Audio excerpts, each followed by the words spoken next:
अगला अध्याय भगवान शिव को संतुष्ट करने वाले व्रतों का वर्णन, शिवरात्रि व्रत की विधि एवं महिमा का कथन। तदनंतर ऋषियों के पूछने पर सूत जी ने शिव जी की आराधना के द्वारा उत्तम एवं मनोवांछित फल प्राप्त करने वाले बहुत से महान स्त्री पुरुषों के नाम बताए। इसके बाद ऋषियों ने पूछा, व्यास शिष्य, किस व्रत से संतुष्ट हो भगवान शिव उत्तम सुख प्रदान करते हैं? जिस व्रत के अनुष्ठान से भक्त जनों को भोग और मोक्ष की प्राप्ति हो, उसे आप विशेष रूप से वर्णन कीजिए। सूत जी ने कहा, महर्षियों, तुमने जो कुछ पूछा है वही बात किसी समय ब्रह्मा, विष्णु और पार्वती ने भगवान शिव से पूछी थी। इसके उत्तर में शिव जी ने जो कुछ कहा वह मैं तुम लोगों को बता रहा हूँ। भगवान शिव बोले, मेरे बहुत से व्रत हैं जो भोग और मोक्ष प्रदान करने वाले हैं। उनमें मुख्य 10 व्रत हैं जिन्हें जवाल श्रुति के विद्वान दशचेय व्रत कहते हैं। द्विजों को सदा यत्न पूर्वक इन व्रतों का पालन करना चाहिए। हरे, प्रत्येक अष्टमी को केवल रात में ही भोजन करें। विशेषतः कृष्ण पक्ष की अष्टमी को भोजन का सर्वथा त्याग कर दें। शुक्ल पक्ष की एकादशी को भोजन छोड़ दें, किंतु कृष्ण पक्ष की एकादशी को रात में मेरा पूजन करने के पश्चात भोजन किया जा सकता है। शुक्ल पक्ष की त्रयोदशी को तो रात में ही भोजन करना चाहिए, परंतु कृष्ण पक्ष की चतुर्दशी को शिव व्रतधारी पुरुषों के लिए भोजन का सर्वथा निषेध है। दोनों पक्षों में प्रत्येक सोमवार को प्रयत्न पूर्वक केवल रात में ही भोजन करना चाहिए। शिव के व्रत में तत्पर रहने वाले लोगों के लिए यह अनिवार्य नियम है। इन सभी व्रतों में व्रत की पूर्ति के लिए अपनी शक्ति के अनुसार शिव भक्त ब्राह्मणों को भोजन कराना चाहिए। द्विजों को इन सब व्रतों का नियम पूर्वक पालन करना चाहिए। जो द्विज इनका त्याग करते हैं वे चोर होते हैं। मुक्ति मार्ग में प्रवीण पुरुषों को मोक्ष की प्राप्ति कराने वाले 4 व्रतों का नियम पूर्वक पालन करना चाहिए। ये 4 व्रत इस प्रकार हैं: भगवान शिव की पूजा, रुद्र मंत्रों का जाप, शिव मंदिर में उपवास तथा काशी में मरण। ये मोक्ष के सनातन मार्ग हैं। सोमवार की अष्टमी और कृष्ण पक्ष की चतुर्दशी, इन दोनों तिथियों को उपवास पूर्वक व्रत रखा जाए तो वह भगवान शिव को संतुष्ट करने वाला होता है, अथवा इसमें विचार करने की आवश्यकता नहीं है। हरे, इन चारों में भी शिवरात्रि का व्रत सबसे अधिक बलवान है। इसलिए भोग और मोक्ष रूपी फल की इच्छा रखने वाले लोगों को मुख्यतः उसी का पालन करना चाहिए। इस व्रत को छोड़कर दूसरा कोई मनुष्य के लिए हितकारक व्रत नहीं है। यह व्रत सबके लिए धर्म का उत्तम साधन है।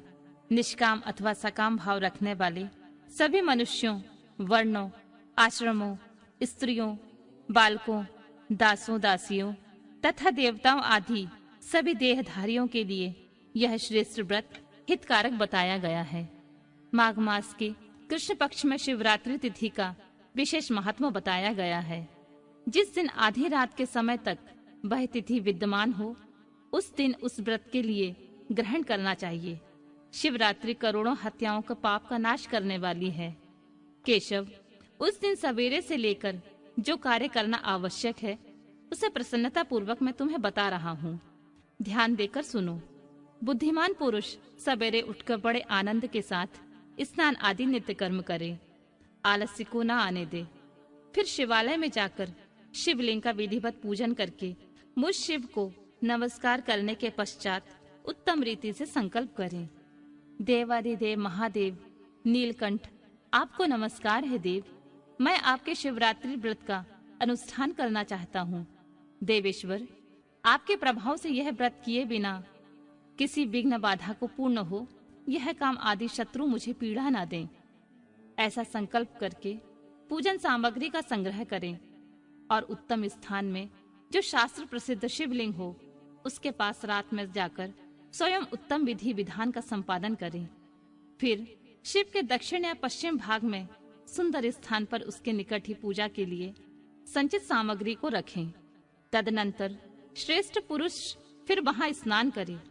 स्नान के बाद सुंदर वस्त्र और उपवस्त्र धारण करके 3 बार आचमन करने के पश्चात पूजन आरंभ करें।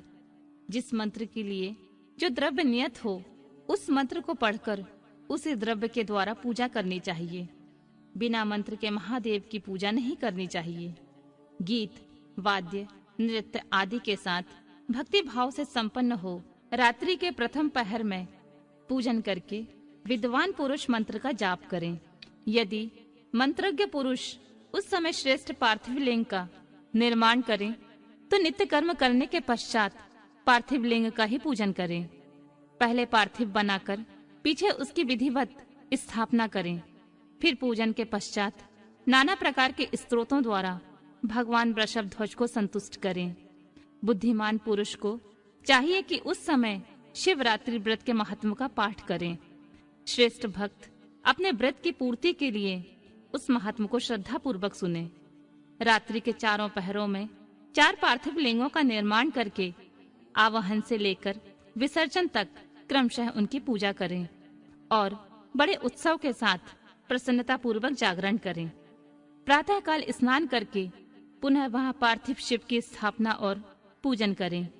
इस तरह व्रत को पूरा करके हाथ जोड़ के मस्तक झुकाकर बारंबार नमस्कार पूर्वक भगवान शंभु से इस प्रकार प्रार्थना करें। महादेव, आपकी आज्ञा से मैंने जो यह व्रत ग्रहण किया था, स्वामिन, वह परम उत्तम व्रत पूर्ण हो गया है। अतः अब उसका विसर्जन करता हूँ। देवेश्वर सर्व यथाशक्ति किए गए इस व्रत से आप आज मुझ पर कृपा करके संतुष्ट हो। तत्पश्चात शिव को पुष्पांजलि समर्पित करके विधि पूर्वक दान दें।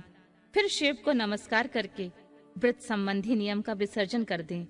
अपनी शक्ति के अनुसार शिव भक्त ब्राह्मणों, विशेषतः सन्यासियों को भोजन कराकर पूर्णतः संतुष्ट करके स्वयं ही भोजन करें। हरे, शिवरात्रि को प्रत्येक पहर में श्रेष्ठ शिव भक्तों को जिस प्रकार विशेष पूजा करनी चाहिए मैं उसे बताता हूँ। सुनो। प्रथम पहर में पार्थिव शिवलिंग की स्थापना करके अनेक सुंदर उपचारों द्वारा उत्तम भक्ति भाव से पूजा करें। पहले गंध, पुष्प आदि 5 द्रव्यों द्वारा सदा महादेव जी की पूजा करनी चाहिए।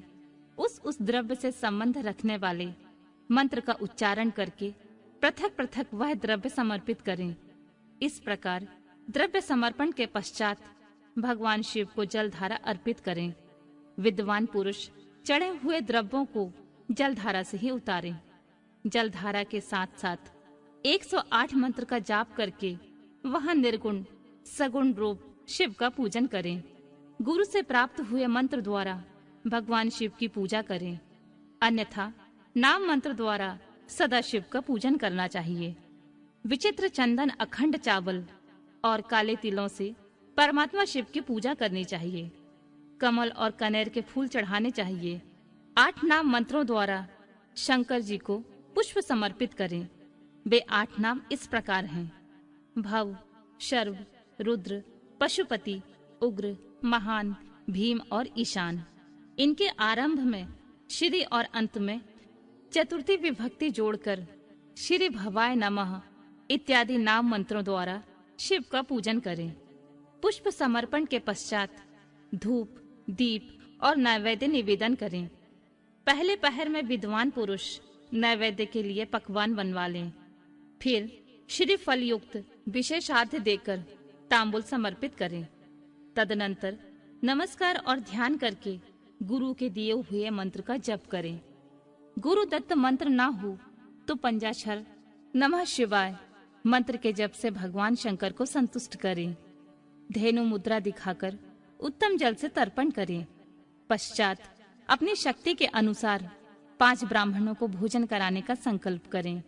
फिर जब तक पहला प्रहर पूरा ना हो तब तक महान उत्सव करता रहे।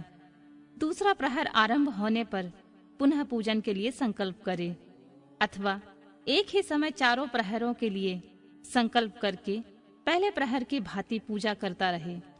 पहले पूर्वोक्त द्रव्यों से पूजन करके फिर जल धारा समर्पित करे। प्रथम प्रहर की अपेक्षा दुगने मंत्रों का जप करके शिव की पूजा करे। पूर्वोक्त तिल, जौ तथा कमल पुष्पों से शिव की अर्चना करे। विशेषतः बिल्व पत्रों से परमेश्वर शिव का पूजन करना चाहिए। दूसरे प्रहर में बिजौरा नींबू के साथ अर्घ देकर खीर का नैवेद्य निवेदन करें।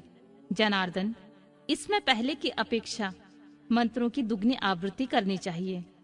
फिर ब्राह्मणों को भोजन कराने का संकल्प करें। शेष सब बातें पहले की भांति ही तब तक करता रहे जब तक दूसरा प्रहर पूरा ना हो जाए। तीसरा प्रहर के आने पर पूजन तो पहले के ही समान करें, किंतु जौ के स्थान पर गेहूं का उपयोग करें और आग के फूल चढ़ाएं। उसके बाद नाना प्रकार के धूप एवं दीप देकर पुए का नैवेद्य भोग लगाएं। उसके साथ भांति भांति के शाक भी अर्पित करें। इस प्रकार पूजन करके कपूर से आरती उतारें। अनार के फल के साथ अर्घ देकर और दूसरे प्रहर की अपेक्षा दूना मंत्र जप करें। तदनंतर दक्षिणा सहित ब्राह्मण भोजन का संकल्प करें और तीसरे प्रहर के पूरा होने तक पूर्ववत उत्सव करता रहे। चौथा प्रहर आने पर तीसरे प्रहर की पूजा का विसर्जन कर दें। पुनः आवाहन आदि करके विधिवत पूजा करें।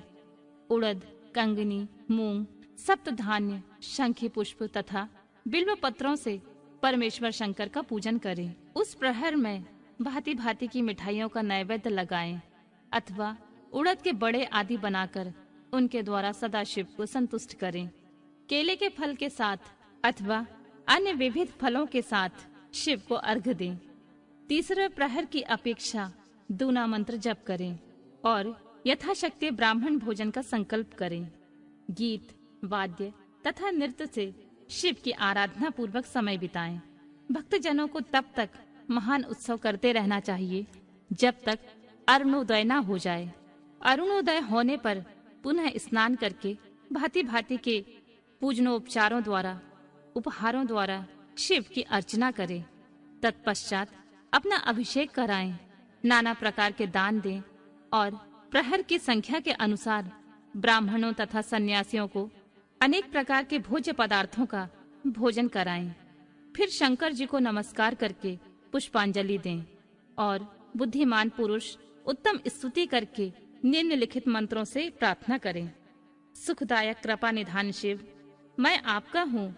मेरे प्राण आप में ही लगे हैं और मेरा चित्त सदा आपका ही चिंतन करता है। यह जानकर आप जैसा उचित समझें वैसा करें। भूतनाथ, मैंने जानकर या अनजाने में जो जप और पूजन आदि किया है उसे समझकर दया सागर होने के नाते ही आप मुझ पर प्रसन्न हो। इस उपवास व्रत से जो फल हुआ है उसी से सुखदायक भगवान शंकर मुझ पर प्रसन्न हो। महादेव, मेरे कुल में सदा आपका भजन होता रहे। जहाँ के आप इष्ट देवता ना हो उस कुल में मेरा कभी जन्म ना हो। इस प्रकार प्रार्थना करने के पश्चात भगवान शिव को पुष्पांजलि अर्पित करके ब्राह्मणों से तिलक और आशीर्वाद ग्रहण करें। तदनंतर शंभु का विसर्जन करें। जिसने इस प्रकार व्रत किया हो उससे मैं दूर नहीं रहता। इस व्रत के फल का वर्णन नहीं किया जा सकता। मेरे पास ऐसी कोई वस्तु नहीं है जिसे शिवरात्रि व्रत करने वाले के लिए मैं ना दे डालूं। जिसके द्वारा अनायास ही इस व्रत का पालन हो गया उसके लिए भी अवश्य ही मुक्ति का बीज बो दिया गया। मनुष्यों को प्रतिमास भक्ति पूर्वक शिवरात्रि व्रत करना चाहिए।